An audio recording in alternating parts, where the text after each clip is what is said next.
سلاف بینری زاری کرمانجین و کمیل بجین دورا بارزان کل اوجی شانه درک و جای که گشتیاری که روزانه خلقی که زور بجین گشتیال همی دورت هرما کردستان تایباتی السنوری اداره سربخوا سوران قصتا ایرو بین جهت دیکت کن بو کیف و خوشی نو که ام کو سر چاف که کامیرا زاری کرمانج را دیاره کو گروپ که بجین یا فروشتنا اتومبیل کو گروپ که سرکیل کردستان و عراق کو سردانا بجین دورا بارزان یا کرده کل شانه درک کل ها جه گشتیاری شانه دریه یه دام از ابو ماوی و چندین روز جلیره ما و چند روز دیگه جلیره مینه و بو اوی بو زانیاری زیاتر بو وربین بو اوی بزن داخل اف گروپ ما بس تمانیان هاتنا وان بو وی دوری داخل بوچه ده هول دین هندک الکسان گروپی ورگرین سیدا اگر ما باز بکی داخل بلین هاتنی ایو بو دوری بارزان داخل بوچه ما بس تکی یان ایو کین اگر یکم جار خوتان بده بناسین. بله بس. سرتا اما گروپی کمپانی نهج العراقین. نهج العراق کمپانی هی کتایبت با اتومبیل تا کبریکاری سرکی اتومبیلکانی گریتول هاوال تانک پاور اورا که اتومبیلی براندی کی چینی زور چاکا لعراق و هرم کردستان هین اما ام بابلین ام کامپینگ یا خود ام گشتمان درست کردووە بۆ کریارەکانی ئۆتۆمبیلی تانک و هەروەها بەشێک لە کریارەکانی پاوەڕ بەڵام بەگشتی بۆ ئۆتۆمبیلەکانی تانک 300 و تانک 500 هاتوونی ئەو شوێنە تاکو ئەو ناوچە جوانە ببینین خەڵکیش ئاشنا بکەین بەو سروشتە جوانە وەکو دەبینین ناوچەی بارزان ناوچەیەکی زۆر بەناوبانگە بە سروشت و جوانی و ئاشتی و هەموو بابەتێک کە ئێمە دەزانین بابەتێکی خۆشیە ئەم گروپە بۆ ئێمە ئەو ناوچەیەمان هەڵبژارد بە حکمەوە گروپەکەمان خاوەنی ئۆتۆمبیلەکان زۆر بەنرخن لای ئێمە ئەوانەی ئۆتۆمبیلیان کردووە ئەم گەشتەمان ئامادە کردووە بۆ 3 ڕۆژ دوێنێ هاتین ئەوڕۆ لێرەنە سبەیش دەمینێن تانیوڕانی و دەرەچین خەڵکەکانی ئێرە چینە نزیکەی 120 میوانمان هەیە لە بەغدا بەسڕا کەربەلا نەجەف ناوچەکانی عێراق کەرکووک مووسڵ نەفەرمان هاتووە لەوانە هەولێر دهۆک سلێمانی لە چەندین ناوچەی عێراقەوە هەموو کۆبوویتنەوە هاتینە ئێرە بۆ ناوچەی بارزان کە ناوچەیەکی زۆر جوانە و سروشتێکی زۆر پاک و خاوێنە هاتوونە ئەو خەڵکە ئەو ناوچەیان بینی چەندین با بڵێن توورمان کرد یاخود جەولەمان کرد بۆ ئەشکەوتی شانەدەر بۆ شوێنەوەرەکانی ناوچەی بارزان بۆ چیاکە هەروەها ئۆفرۆدمان کرد بۆ ئۆتۆمبیلەکان چوینە سەر چیاکان شوێنی زۆر خۆشمان بینی گەشتی زۆر چاکمان کرد وەکو دەبینن ئێستاش تا ئێستا بەردەوامین میوانەکان زۆرن میوانەکان تا چەند بڵێن دڵخۆش بوونە بەو سروشتە و بەو ژینگە جوانەی دەوەری بارزان بەڕاستی لەوانەیە ئەگە بڵێن میوانەکانی خۆمانی کوردستان بەشێکیان ئێرەیان بینیوە بەڵام میوانەکانی بەغدا بەسڕا با بڵێن ناوچەی عێراق جنوب زۆر سەرسام بوون بەو شوێنە بە تایبەت ئەو کەش و هەوای باوەڕ ناکەم لە لای ئەوان هەبێتن تەنها لێرەیە و حتا لە ناوچەی بارزان ئەو کەش و هەوایی کە هەیە لە هەموو شوێنێک نابینی ناوچەیەکی زۆر جیاوازە بۆیە خەڵکەکەی ئێرە زۆر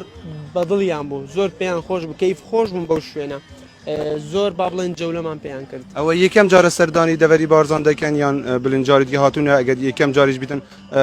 بڵێن ساڵانی داهاتوو ئەو جۆرە سەردانانە بەردەوام دەبن ڕاستیەکە وەکو گروپی کۆمپانیای نەهج العێراق یەکەم جارە ئەو با بڵێن کڕیارانمان هێناوە بۆ ئێرە ئینشاڵڵا ئەمە ئەو کەمپینگە وەکو دەبینین GWM ئەنوەڵ کەمپینگ واتە یەکەم جارە و کەمپینگە دروستکەین بۆ ماوەی 3 ڕۆژ لەوانەیە ساڵی داهاتوو دووبارەی بکەینەوە و دڵنیان لەوانەیە هەر لە هەمان شوێن بتن لە ناوچەی بارزان بەڵام لەو شوێنە ناخۆت زانین شوێنێکی تر هەڵدەبژێرین ئەو جارش لەوانەیە کڕیارەکانی تریش دێنین هی کۆمپانیای نەهج العێراق کە کۆمپانیای بریکاری سەرەکی ئۆتۆمبیلەکانی GWM Great Wall هاوال پاوەر تانک ئۆرا باشە بەڕێز دە هەوڵ دەین یەک برادری دیکە لەڤان vê گروپی وەربگرین سەیدا ئەگەر تۆ بۆمە باز بکەی بڵێن ئێوە کە بۆ ماوەی 2 ڕۆژە لێرەنە بڵێن بۆ ماوەی چەند ڕۆژێ دیکەش لێرە دەمێننەوە دەوەری بارزان یا بڵێن ژینگەی دەوەری بارزان بە شێوەیە گشتی چۆنتان بینی سەرەتا بەخێر بێن سەرچاوانمان هاتن وەکو کاک شکر زۆربەی شتەکانی باس کرد لێرە کە چەند شەوە هاتین و لە کەیەوە هاتینە لە دوونێەوە دوو شەوە دەمین ئەو شەو دووەمی شەوە دەمینینەوە هەڵبەتە سروشتی بارزان و کوردستان بەعام سروشتەشی دەوڵەمەندە لە خۆشی و لە کەسکاتی ماشاءالله خی گەورە لێمان تێک نەداتن هەڵبەتە من زۆربەی شتەکانی باس کەم دەمێت جەخت لەسەر چەند شتێک بکەمەوە لە بابەتی لۆجستیەکەی کە برادرانی ئەمن و ئاسایش کە زۆر یارمەتی دەربوون لەو ئاسایی دەستخۆشی لە ئاسایشی بلێ و بارزان دەکەم و دەستخۆشی لەوە هاوڕانە دەکەم کە ئەو شۆ درنگانی شەویش هەر لێرە بوونە وەکو ئاگیان لەمە بووە هەروەتر واروە لە سەیتەرەکانیش لە چێکپۆینتەکان هەروەتر زۆر یارمەتی دەربوونە بە شێوەشی گشتی دەستخۆشیتان لێ دەکەین و هیوادارین کوردستان هەر ئاوادان بێتن و هیوادارین ئێوەش لە پرۆگرامەکانتان هەبەردام پرۆگرام ئەوە بڵێن باست لەوە کرد کە دەستگاکانی ئەمنی بڵێن لایەنە پەیوەنددارەکانی سنووری بڵێن قەزای مێرگە سووری دەڤەری بازن بە شێوەیە گشتی لەگەڵ ئێوە هاوکار بوونە ئێوەش لەگەڵ ئەوان هاوکار بوونە بۆ پاراستنیان بڵێن بۆ خاوێن ڕاگررتنی ئەو ژینگە جوانەی دەڤەری بارزان ئەکیید ئەمە دەبی هەر کەسۆ لە خۆمان هەست بە ڕسپۆنسبلتی و هەز بە بەرپرسیارەتی بکەین کە لە بۆ نمونە شتێک دەخۆین شتێک دەخۆینەوە دەبی پاشماوەی خۆمان ینی ئەوە وەکوە برێنە لە ماڵی خۆ ئەسڵ لە ماڵی خۆمانین بەڵام ینی بەجددی ناشرین شتە و قەیزەوەترین شت ئەوەیە کە ئەتوو شتێک کە پاشماوەی خۆت بی خڕی نەکەیەوە ئەو چ لە بارزان بیت لە هەڵەبجە بیت لە زاخۆ بیت لە سلێمانی و دۆهۆک و هەولێر بیتن ینی شتەکە هەموو هەریەکە ینی ئەو ینی بابەتی پێ سلمش دەفەرمێ نەظافەت من الئیمان ینی ئەو پاک و خاوێنی هەر لە مرۆڤدا دەبی لە خاصەتی مرۆڤ دابیتن ئەوە نییە ناوچە ناوچێ بەڵام جوانتر وایە کە ئەمەی کورد بۆ بەناوبانژین کە پاک و خاوێن و میێوان دۆستین و دەبی ئەمە لە پاک و خاوێن جوابی پرسیارەکەتە دەبی ژینگەکە بپارێزی باشە زۆر سپاس بە هیوای گەشتێکی خۆش بەێ بینە زارێکی مانجی ئەوە هەنگۆدیتی کوەوە گروپێکا بژین یا ئۆتۆمبیلە بۆ فرۆشتن ئۆتۆمبیلێک و بریکاری سەرەکیە کل لە کوردستانی و عێراقی و سەردانە دەڤەرا بارزان کرد کل سەیرانگا شانەدەرە بژین بۆ ماوەی 2 ڕۆژە لێرەمەوە مینەوە بۆ ئەوەی بژین شارەزای بژین ئەو کولتوریان ژینگێ دەڤەرا بارزان ببن و سەردانە چەوەکی وان ژامەژە پێدا و سەردانە چەند جەهەکی دیکەیت کردە بژین وەکو مەزاری نەمرە ئەشکەفتە شانەدەرە هەروەها چەند جەیەکی دیکەیت کردە ئەوە دی بوومەوە چەند ڕۆژی دیکە لێرەمە وەکو ئاماژە پێدا و دەستگایت ئەمنی لایەنێت پەیوەنددار و هەمید گەلوان هاوکار بوونە بۆ ئەوەی بشین گەشتێکا خۆشیان بین ئەو وەختی کو ئەو لێرە بن بشین گەشتێکا خۆش لێ دەروازن کو هەر ئەڤرۆ بژین کو ئەڤرۆ ڕۆژە هەینیە بژین هەر لێرە ئەڤە نە ئەڤ گروپەنەی بەلکو هەمی بارزان کوام تازه سەیرانگا شانەدەر کل سەر چاوکی کامیرا زاری کردمانش را دیارە و خەلکێکی زۆر گەشتیارێکی زۆر لە هەمی شار و شارۆچکێت بژین هەریما کوردستانی قەستا دەڤەرا بارزانیان بژین سەرداناوێ جهەیە کرده بۆ ئەوەی کاتێکی خۆش لێرە سەر بەرن کل هەل سەیرانگا شانەدەریە سەیرانگا مەیدان و گەل شانیکیە گەروە سارکیە هەروال چەندین جهەی دیکە و هەمی گەشتیارە سەردانا ئێرای کرده کو دەڤەرا بارزان چونکە دەڤەرەکە بژینیان ناسراوە کولتوری خۆ ژینگی خۆ کو ژینگی وێ خاوینە ئول بژین کو لانت پەیوەندداریش تایبەتی بژین شارەوانە کۆمپانیت خڕڤەکردنا بژین زبل و پاشماوێت گەشتیارانە ڕۆژانە سەردانە هەمی جهێت گەشتیاریت کەن ئەگەر هەر جایەکی ببینن بژین زبلیان پاشماوێ گەشتیارە یێماوە لێرێ خاوین کەنەوە بۆ ئەوەی بشین ئەو زبلیان ئەو پاشماوەی هەلگرن ببەنە جهێ مەبەست خاوین بکەنە وەکو مەدید کل هەمی جها بژین کو گەشتیاری سەردانە کردە ئەوە بوو کل ئەوە جەیەکی بژین کو سەیرانگەها شانەدەرە بوو و سەیرانگەهێ دیکەژی وەکو مە ئاماژە پێدا کو سەیرانگەها مەیدان و کە بژین ناف مزوریە هەروەها چەند سەیرانگەی دیکەیە کل هەمی بن دارێکی کو هەر دارێکی بژین دەڤەرا بارزان سروشتێ خۆیان بژین ژینگەیەکی دیکەی تایبەتێکی کو ئەوەی وەکێ کو سەرنجا گەشتیارە هەمی ناوچە هەرێما کوردستانی ڕابکێشیدن گەشتیال هەمی ناوچێت هەرێما کوردستانی هەتا بژین وڵاتی دیکە وەکوان وان بژین ڕێخەرێتوێ کۆمپانیا ئاماژە پێدا و ڕێخەرێتوێ کۆمپانیە کو ئاماژە پێدا و ئەوانە بژین کل عێراق هەمی پارێزگایت عێراقی سەردانا ئێرا کردە سروشت یان بژین ژینگە دەڤەرا بارزان زۆر سەرسام بوون دەهەوڵدەین کەسێکی دیکە لێ وەرگرین سەید ئەگەر تۆ بۆمە باز بکەیت داخۆ بڵین ئەو کە بوو ماوەی 2 ڕۆژ لێرە مایتەوە ژینگەی دەڤەری بارزان بە شێوەیە گشتی چۆنت بینی سپاس بۆ کەنارە هەنگۆم خێرا سەر چاوە بارکەی منێ دەڤەرا بارزان یا بەرنیاسە پاقژیە و ژینگە پارێزیە و یعنی هەچێ بێتە وێرە مەجبورە ژینگەهێ پارێزیت یعنە پارێزی دێ پارێزیت چکە ئەف پاقژ یاد بینیت ئەفڕێک کوپێک یاد بینیتن و دێ مەجبور بتین هەنی پارێزیتن هەر کەسێکە بێتە وێرێ تو بادینی اقتصاد که تو خلکی کردی تو خل کردی هاتیه ئەس خەلکێ دوو ئێمە هەرگەل کۆمپانیە مێت هاتین ئەمژی مشتریە دوایە مەسەوارە دوایت کڕین ئەمێت میێوانکینە بەلە تا افرودی کو هر بیش گل به کمپانی بجین خلکی که زور یا بجین گشتیاری که زور قصد داورا بارزانه کرده بجین سردانا ایره کردم هدید کو لانت پیونددار تایبەتی شارەوانی کو روزانه سردانا وان جهات کن بو خڕڤەکردنا ئەو پاشماوەی گەشتیارە ئەوە تا چەند بژین شتێکی دڵخۆشکەرە بۆ هەنگۆ بۆەوەی ئەو ژینگە هۆی جوانی با تایبەتی ژینگە دەڤەرا بارزان کو نمونە ژینگە پارێزیە بژینەک هەر کوردستانی لە هەمە جیهانێ بۆ ئەو ژینگە نایتە پیسکردن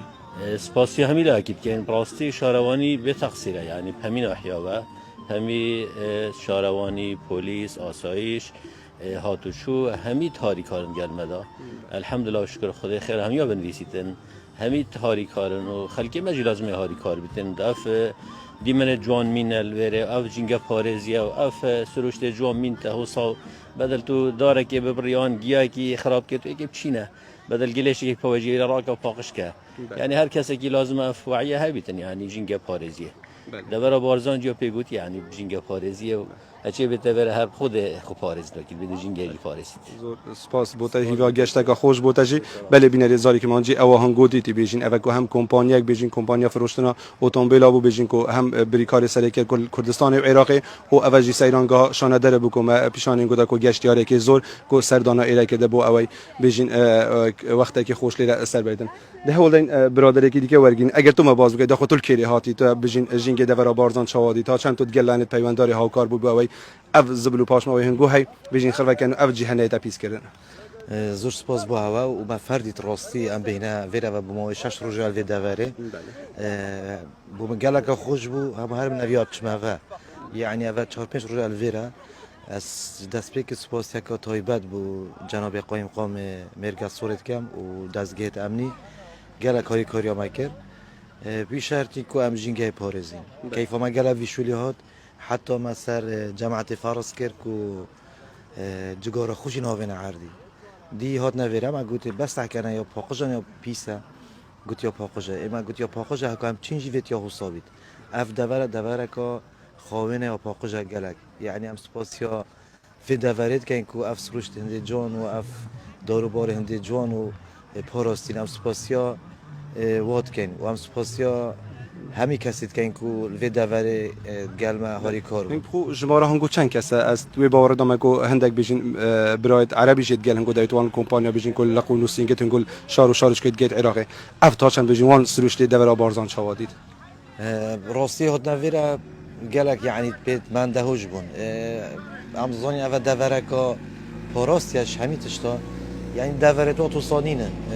سپاسی ود بیشم حکومت هرم کردستان و تایبت منطقه دورا بارزان گلک خوینه و گلک پاخوجه یعنی هکود بیشن همش باجر تو همین نوعی که باجرت میت هرمینه زور پیسن و نت او دینه بس دف موادی تشتکی گلک سیر بو خوش بو هنگو بله بینری زاری کمانجی او دیاره کل سر چاف که کامیرا زاری کمانجی دیاره که او بیشین شاروانیا ناحیه گورت یا کو افرو بیشین سردان همه جهت گشتیاری بیشین سیرانگاه شاندریا میدانو که بیرسیا و گروا سار که کو شاروان دیگه جیل همه سنید شارو شارش که قزا میرگسور روزانه یان بیشین بردوام گریناف گشتیارا بو او جینگ دورا بارزان پیس نکنو اوجی او پاشماوی کو گشتیارا لیره دانایان بیشین شوینه مبز دانای با اوج خرو کنو ببنه جاکی دی که او هنگو دیدی او سیران گاشانه داره بو که هم گروپ گشتیاری هم خلک که زور تایبتی گشتیار کل همی شار و شارش که تحریم کردستان سردانا دورا بارزانا کرده